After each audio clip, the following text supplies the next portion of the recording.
with the wonders of modern technology, we're now going to cross to Karl and Apoorv, who will be taking us through their presentation. Over to you both. Okay, thank you very much. Can you hear us okay? Yes, we can. Yep. Excellent. I can promise you it is not too cold in Singapore this morning. Okay, so yeah, thank you very much for the opportunity, and apologies that we can't be there in person.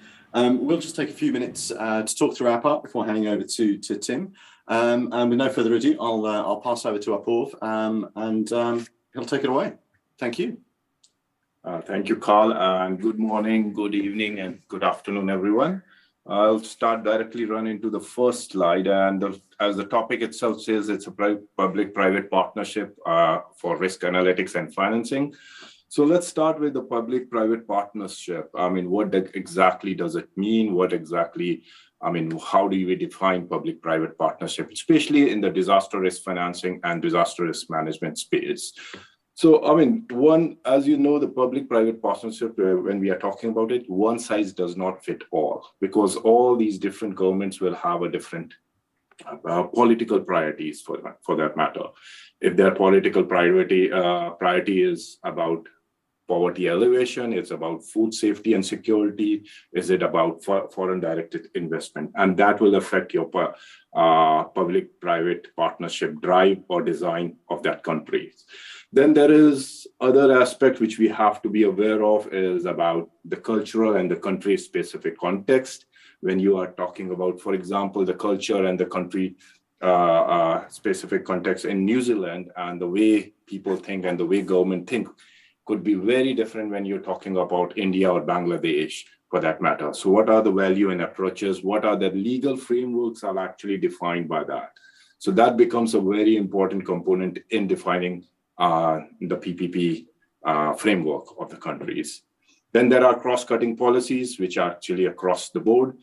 For example, there can be climate change adaptation, which is becoming a part of the public policies across all the countries, whether, they are trying to align themselves with the UN SDG goals and other things. Social protection could be one of them. So that all leads to an disaster risk management strategy, where they want to understand the risk, and then the risk actually is the interplay between the risk reduction and the risk financing. And then on bottom of it is the disaster risk financing strategy, where they are actually, how do they assign their budgets, reserves, risk transfer mechanism, post-event financing, all the strategies are put into a disaster risk financing. So moving further on. So when we are talking about the public-private partnership, it's across the resilience value chain. It's not just limited to the risk transfer or risk financing. It starts from the policy advising. It can be, the advice could be on de-risking the government's balance sheets from the losses and the damage which are happening through these natural catastrophes or other type of events. There are examples across US, UK, US, and Australia, New Zealand. I won't go into that detail, but you can see flood relief, FEMA, terrorism pool, earthquake pools have been set up as a part of the policy advisory. Then there is an element of modeling and analytics, which becomes a very important component in designing the PPP framework. Karl will be delving a bit more towards the end of it, how it can be used and how insurance industry can help in that. Disaster risk mitigation, that's again is quite important in defining the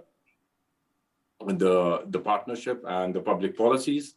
And then risk financing and transfer is being implemented. Of course, it has been implemented in countries and developed world like UK, US, and Australia and New Zealand, but it's still becoming a part of the policy in the emerging economies. For example, Philippines and Indonesia. Probably you would have heard from Philippines and Indonesia and World Bank about these schemes and these mechanisms which have been put together in these countries. So that has becoming an element of that public-private partnership.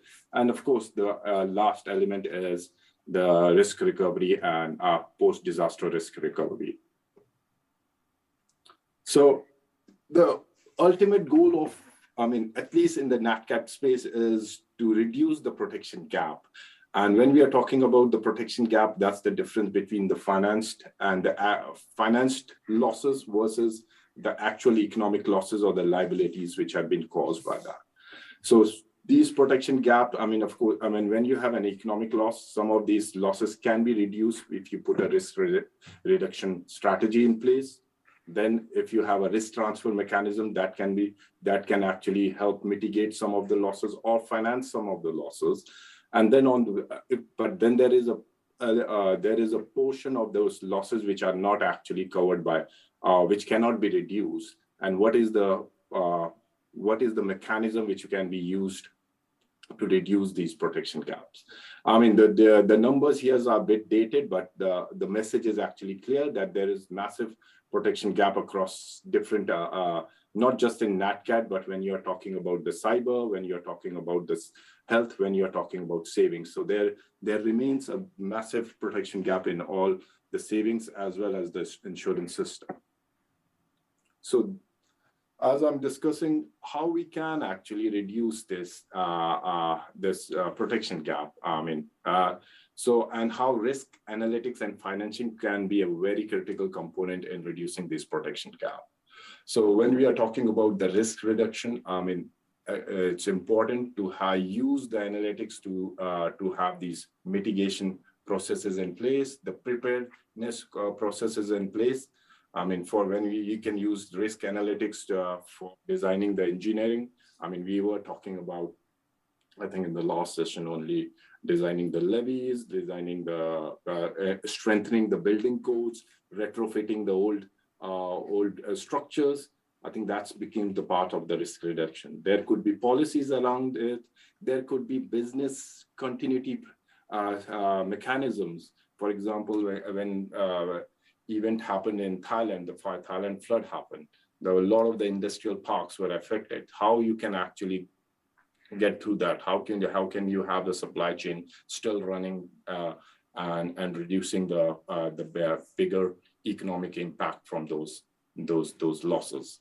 Then the second component is the risk finance, where we are talking about how we can, and then when I'm talking about risk finance, it's not just limited to New Zealand and Australia. We are talking about the broader APAC and Asia region as well. So that's why I'm there. If you see there, we have the behavioral changes and the policy changes need to be done. New Zealand is quite lucky to have EQC type of scheme in place where it actually provides insurance to almost everyone. 98% of the insurance penetration is there, but that's not the case in the emerging world. And so it needs to have that behavioral change and policy changes in place, which can lead to development, which can be facilitated through different insurance mechanism and risk transfer mechanism, which is, it could be a parametric product, it could be insurance solutions and schemes that can be put in it. And then towards the residual risk management, how we can actually further reduce this protection gap, coming up with the solutions which through the public and private partnership. So that's, oops, sorry.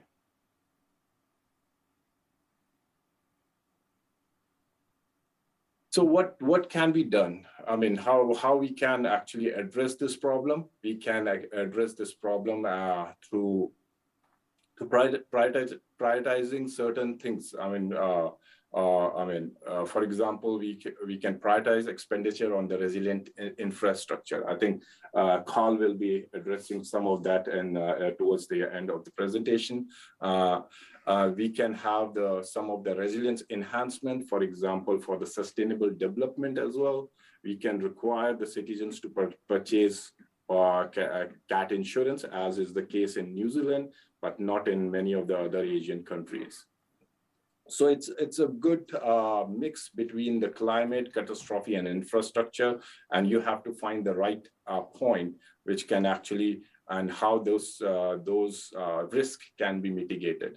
And that bridging that gap can be through a proper public and private partnership, as it can be, and the financing part could be through capital markets and insurance, there can be bonds. There are sustainable bonds which are actually available nowadays, whether it's green bond, blue bonds, the resilience bond.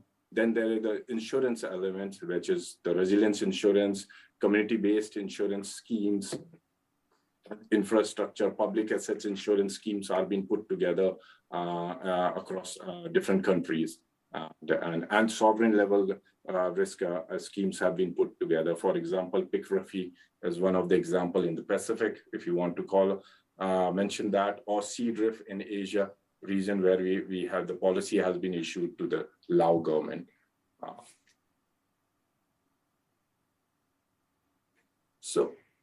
So Guy Carpenter, and we are representing the insurance industry here, and we feel that insurance industry does have the capability to reduce this climate risk and adaptation process. Because what has happened across, over years, the insurance industry have a legacy in measuring the risk, in assessing the risk and the pricing the risk. So that same expertise can be used to de-risk and de-risk the losses, and it can be used to facilitate the climate risk reduction efforts. And the elements or the components which actually insurance industry can help is risk financing and pricing, essentially coming up with the insurance solutions and the financing solutions, risk analytics and expertise, as you would already be aware, and probably Tim will be talking about one of the earthquake model later.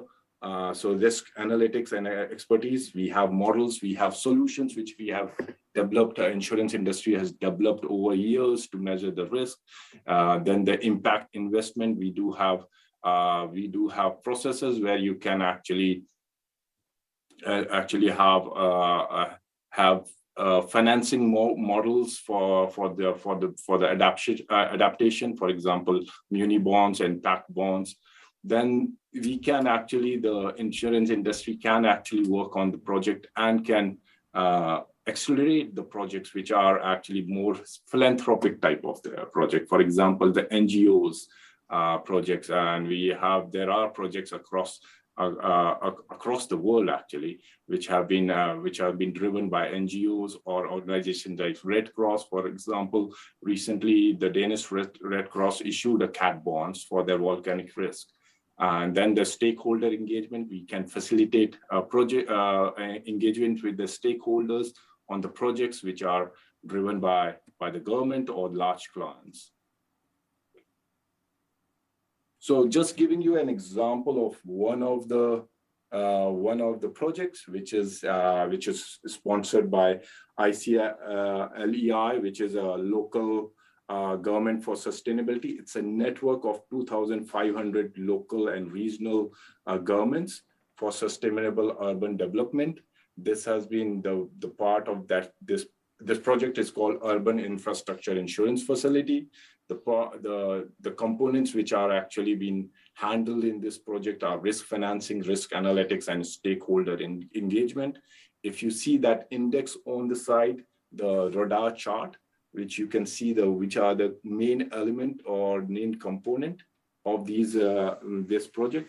Risk finance and risk analytics are the two main components of this project.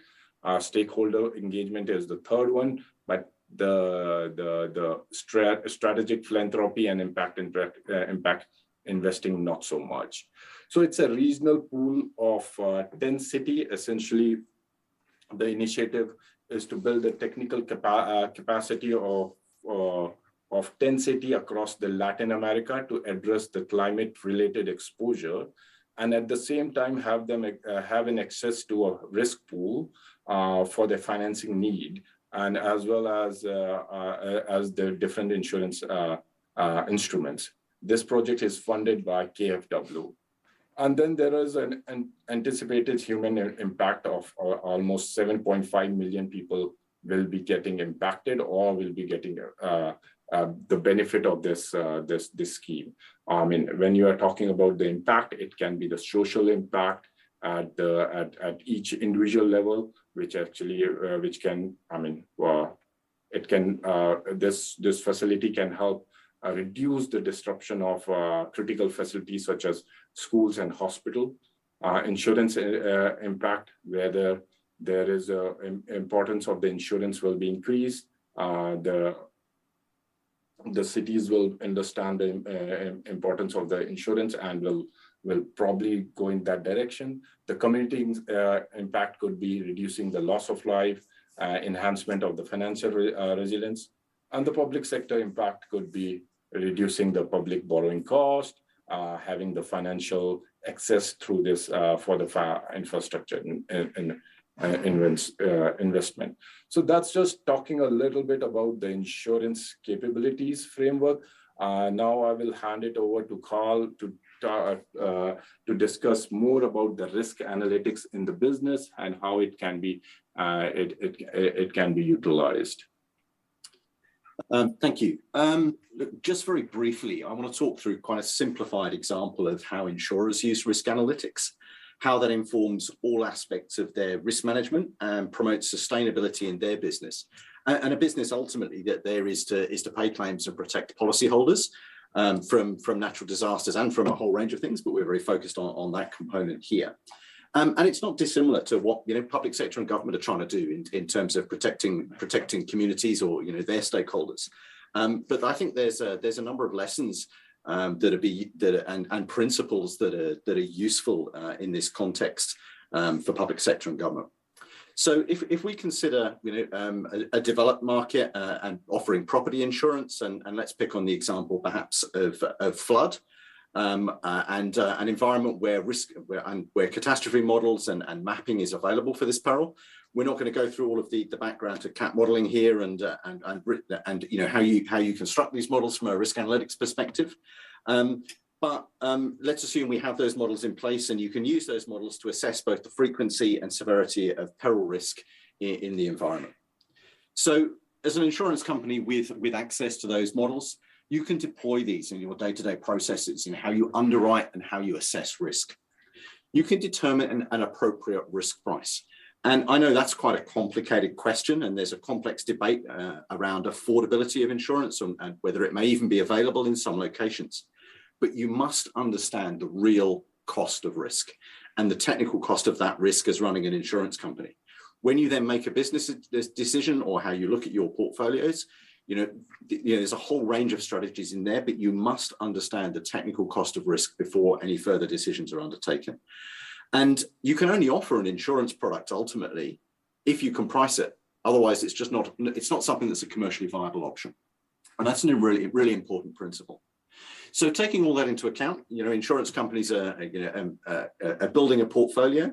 And you can monitor your portfolio and the particular concentrations and accumulation of risk. You can then put in place a range of strategies around diversification of risk, and we'll come on to risk mitigation in a moment. You can also assess the potential loss scenarios of particularly large events, probable maximum losses. You can get into the whole area of risk management strategy, reinsurance, and how you manage those significant losses. But you can actually now start to actively manage the portfolio. It's a very interconnected system. So if you're looking at aspects around risk mitigation, so if insurers are able to either encourage at the policy level, factors that will reduce individual risk, or can work with other stakeholders in government around broader principles to reduce flood risk at a very basic level, whether that's some of this resilient infrastructure. But that enables the portfolio to be managed and ultimately risk reduced for everybody. But you can only do all of this if your risk analytics is embedded in the system. And ultimately, this all comes out in a quantification. Insurers are regulated in many jurisdictions to ensure that they remain solvent for their policyholders. And that's an incredibly important principle. They need to be there when there is a major disaster, and governments implement that regulation to ensure that happens. Though I'm sure there's sometimes an irony in that a number of government institutions are not required to undertake the same level of regulation or the same approaches to regulation that insurers have to go through from a risk analytics perspective. So just very briefly and finally, I wanted to move on to the example of what's live in Australia at the moment. So we're seeing some quite significant flood events, but not only are these an event that is impacting many communities, But it's an event where we may be starting to see, I think, a recognition of reality through quantification of risk. And what do I mean by that? Well, so far this year, and these numbers, I put these in last week, but they've probably increased, I would imagine, since then. There's been insured losses of $6.3 billion so far this year, and $8.8 billion since 2019 from floods. This is a huge economic impact as well. Just in the December quarter alone, it's expected to reduce economic growth by 0.25 percentage point. That's about $5 billion just in this quarter. And the government has had to pay out at a federal level around $3 billion already this year. So just 2 points to make off of that is, first, insurers get a pretty bad case, a pretty bad rap in some instances, but the insurers seem to have paid out so far more this year than the federal government, which I think is a really important point that gets forgotten sometimes. But also, flood policies for householders didn't exist right up until the late 1990s in Australia. So through risk quantification, the industry has been able to actually offer products. It's not perfect solutions, not everybody has availability, but 95% of people have availability for flood products through risk quantification. Governments, unfortunately, around the world have a history of often being reactive rather than proactive with natural disaster risk. But I'm hoping we're seeing some signs of change. We're seeing some great initiatives come out over the last couple of months between different levels of stakeholder government. We're seeing significant retrofitting and buyback initiatives available. Just one example here from the New South Wales government. And although it's a small amount, given we know the cost benefit from investing in resilient infrastructure and the like, there is now a commitment that came into law in Australia where $1 billion will be funded over 5 years into resiliency and mitigation. So we're starting to see some action. And there's a complex interaction here between private market, between direct government response, and potential pooling solutions. There's a cyclone pool being put in place in Australia. There's discussions around pooling solutions for flood in New Zealand and in a whole range of other territories. So I'll just conclude here in saying that I think sometimes the insurance and reinsurance sector needs a better recognition of the support it has provided, either through a funding or through the risk analytics component. And we have to quantify risk. Any decisions, whether made by a commercial entity or by government or other institutions looking at managing risk loss, have to be underpinned by risk quantification, because otherwise they just simply are not sustainable in the long term, and we can't manage the processes associated with that properly. That's us. I'm happy for us to come back for questions, but time to pass across to Tim. Thank you very much, gentlemen. I'll hand over to Tim, who's coming up now, and then we'll try and get some questions in at the end. Thank you, Tim. Thank you, tēnā koutou katoa, and thanks for this opportunity to share a perspective from New Zealand about our disaster risk financing. So I seek forbearance for the people in this room because I will be covering areas that are very familiar from the preceding presentations that you've had around the public-private partnership with Toka Tuaki EQC. But this is also for the benefit of other hubs in the World Bank global seminar that we're undertaking. So please forbear with me.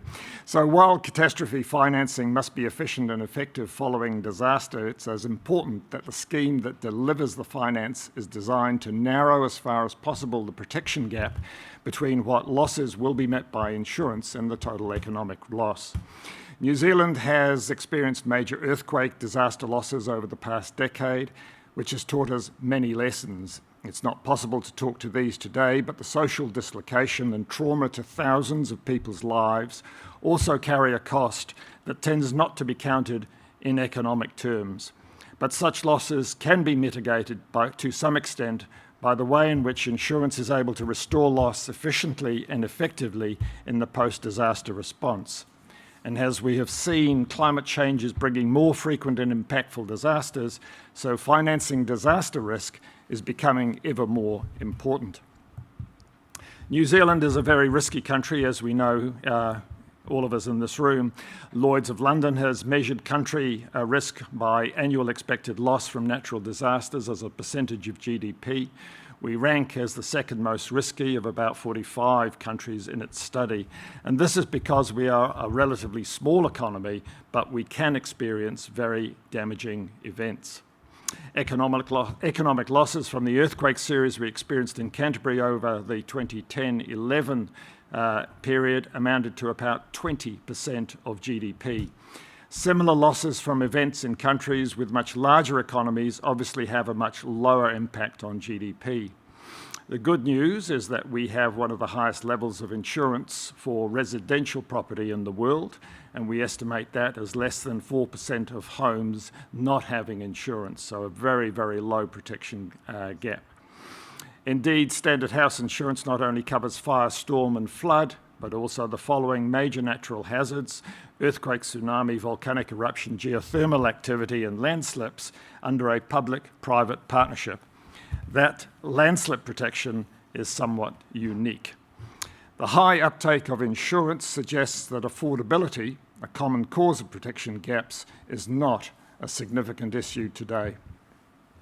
Let me describe the main features of our residential house insurance scheme. The public-private partnership between the government's Toka Tuake EQC and private insurers. Remember, this is only with respect to earthquake, volcanic eruption, tsunami, geothermal activity and land damage. There are two critical features of the scheme. The first, loss of up to $300,000 is borne by EQC. Second, EQC is not funded by a risk-based premium, but a standard levy that applies to all insured homes regardless of the risk, size, value or location. The consequence of this is that those in higher risk areas do not face the full impact of risk-based pricing for all losses. In other words, community-based pricing supports affordability in higher risk areas up to that $300,000 cap. Private insurers collect the levy for EQC when homeowners purchase private insurance cover, and they themselves apply risk-based pricing above the $300,000 cap for those natural hazards covered by EQC. Obviously, pricing risk for non-EQC covered risks occurs well below that $300,000 cap. If private insurance were applying risk-based pricing to all losses from the hazards EQC covers, it would, as in the case in some other jurisdictions, create affordability issues and widen the protection gap. And I suggest that that's the problem in California. By accepting the first loss and noting in a disaster that most claims by number will be met by EQC, a very high uptake of insurance is supported. As noted, flood, storm, wind and fire damage are met entirely by the private insurance cover, which is a risk-based premium. Both EQC and private insurers purchase a large amount of catastrophe reinsurance. Private insurers are required by their supervisory authority, the Reserve Bank of New Zealand, to hold sufficient capital or reinsurance to meet losses from an earthquake with a 1 in 1,000 year exceedance probability. I believe that is one of the highest in the world. EQC purchased, I think, approximately $7.2 billion worth of New Zealand dollars reinsurance last year, and the government guarantees to meet any shortfall. So the scheme that operates in New Zealand is very open to insurance and reinsurance markets. It is estimated that reinsurance met about 75% of all public and private insured losses after the Canterbury earthquakes, costs that would have otherwise been borne by taxpayers. I should point out a unique feature of the EQC cover is that it does cover land within 8 metres of the residential property and up to 60 metres of the main access way to that residential property. Compensation for land loss is additional to the $300,000 cover for damage to the home. It's calculated differently, reflecting the value of the land and type of damage incurred. It is important, particularly after an earthquake or a landslip, where land around the house needs to be fixed in order to support the reinstatement of the house. Gosh, I think I've gone too far, have I? Completely lost the thread there, but I was going back there. I've been through that one already, I don't know. Anyway, that diagram there shows where the liability for EQC kicks in and the loss up to $300,000 and the heavy reliance on the reinsurance market. I've not included separate land compensation here just to keep the diagram simple, but I do want to reflect briefly on the public-private partnership scheme we have in New Zealand, because like all schemes, it has its advantages and disadvantages, and as we have heard, not one size fits all. The advantage for us that it does support very high levels of insurance protection and affordability in higher risk areas, and given the risk profile of New Zealand, that's a good thing. And I think in terms of the sort of social, economic expectations of New Zealanders, there is a very high expectation of to be well protected.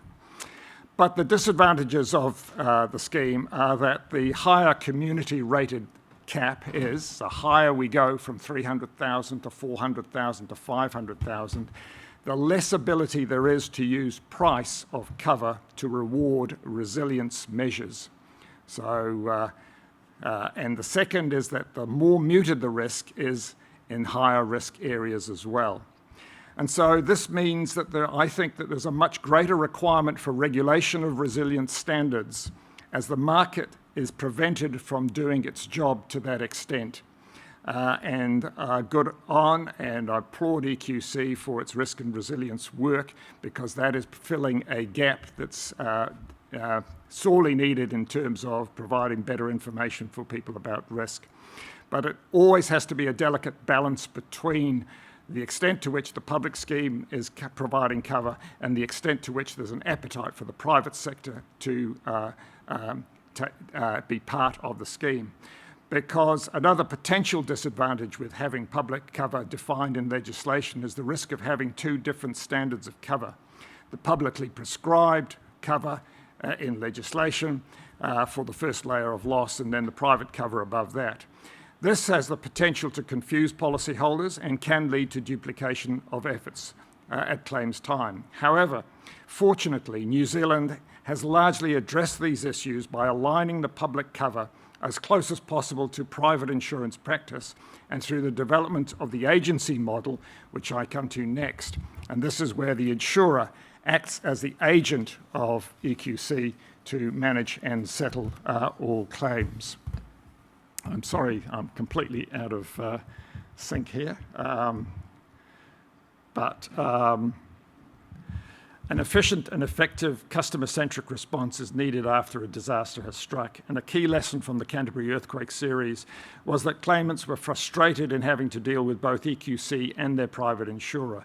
So having two entities involved resulted in inefficiencies, duplication of resources, and more than one point of responsibility and accountability for customers. So for any jurisdiction considering designing a scheme, something like we have learned from the lessons that we have learned as well.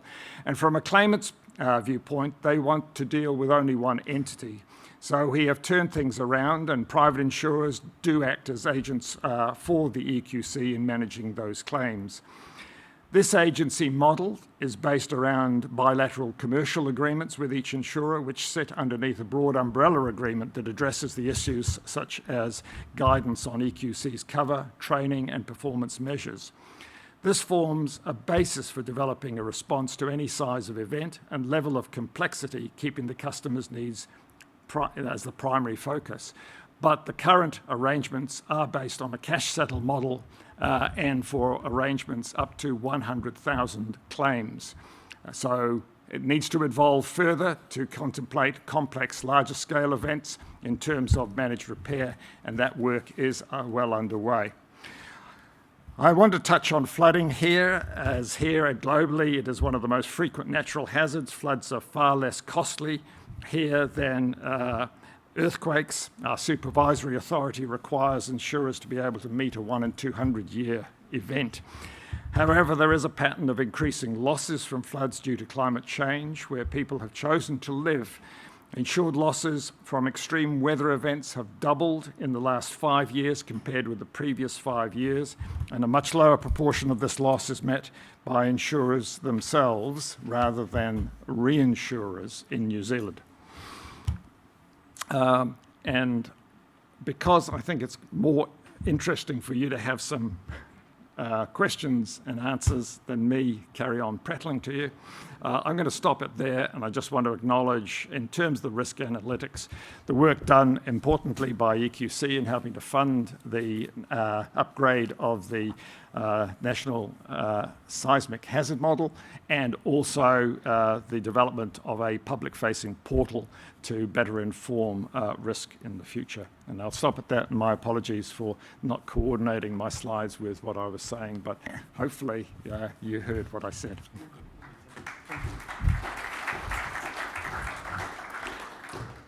Thank you, Tim.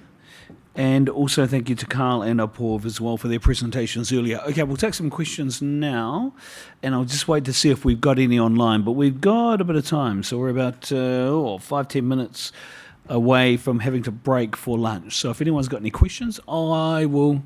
Where's my microphone? It's up the back there. I'm going to have to run over and get it over there. So I'll go get the microphone. If anyone's got questions there. Okay, here I come. Hang on.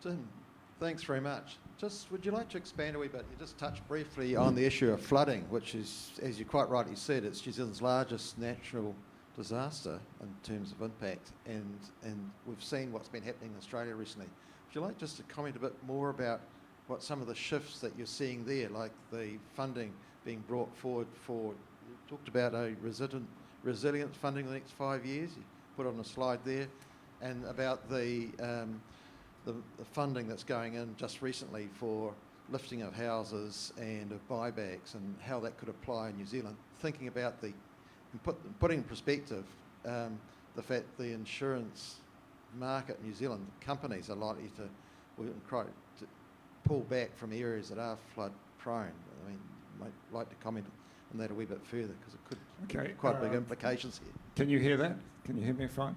Yeah. So I think there's about 10 questions in what you said there, and I'll try and unpick it a little bit.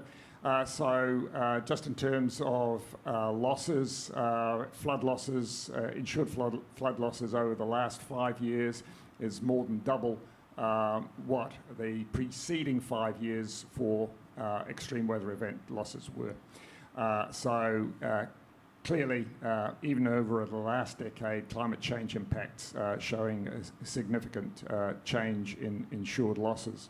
There are, as we all know, certain locations around New Zealand that are vulnerable to flood, that will flood frequently, and more frequently unless there is a concerted effort placed into reducing the risk. And clearly we have also seen one insurer very publicly in New Zealand identify its journey along greater risk-based pricing. So effectively that's providing a four-tiered categorisation of flood risk for individual properties rather than individually risk rating for flood and individual property. You just fall into a high, not so high, down to a low flood risk area.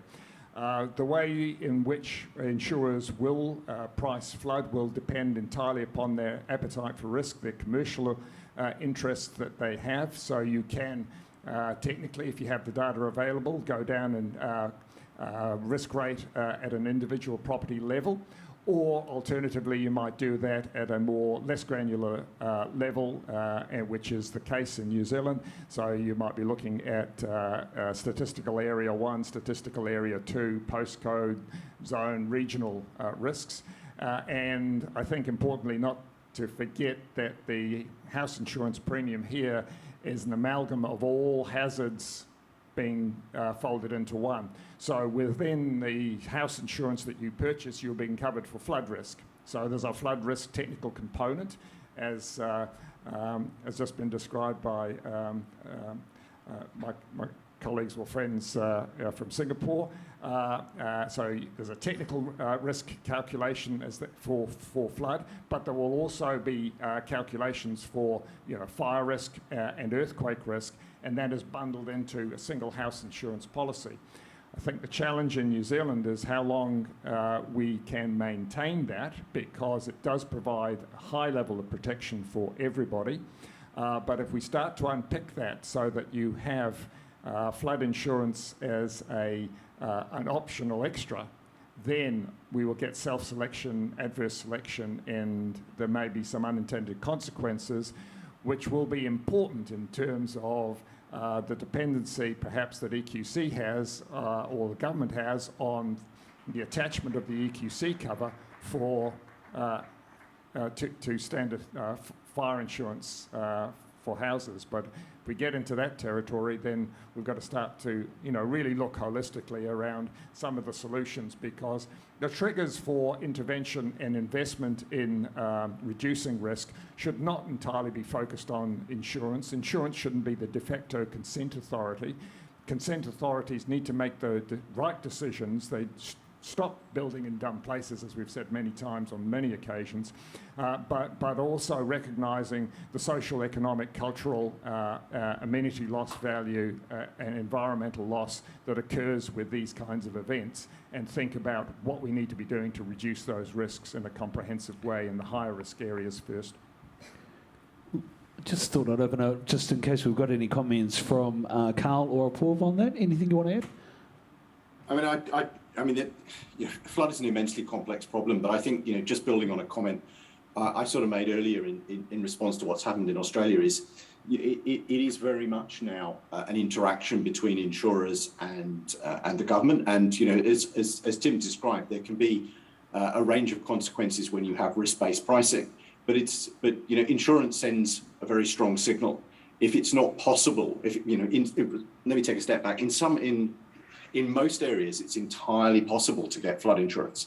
In some areas, it is not, and that may become more and more problematic as climate change increases, but it's sending you a commercial signal. And if we're not aligning things like planning and mitigation a long way in advance, then the risk analytics from insurance is providing you a signal that you're ignoring at a policy level. So the interplay there is extremely important. We're being given these messages. We're modelling extreme events. We've been modelling extreme events for a number of years. So it's really important to align all of those processes and to do that, sooner rather than later. And it's great that we're seeing some of these initiatives about, things like buyback and resilient infrastructure. But we're a little bit late to the party. I mean, at the moment we've got to catch up, make up for that sort of lost time, which we're starting to see. But we shouldn't get lost. We shouldn't lose sight, shall I say, of the role that both insurers and governments play in that space. Thank you very much. Thank you, Karl. Thanks for those comments, Tim. Thank you for the answer to the question. Any other questions? Good. Okay, we've got another 5, I think. Is that okay? Another 5 minutes before we break for lunch. 5:10.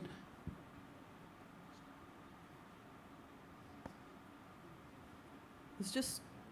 Sorry, I'm just new to EQC, Marion Schoenfeld.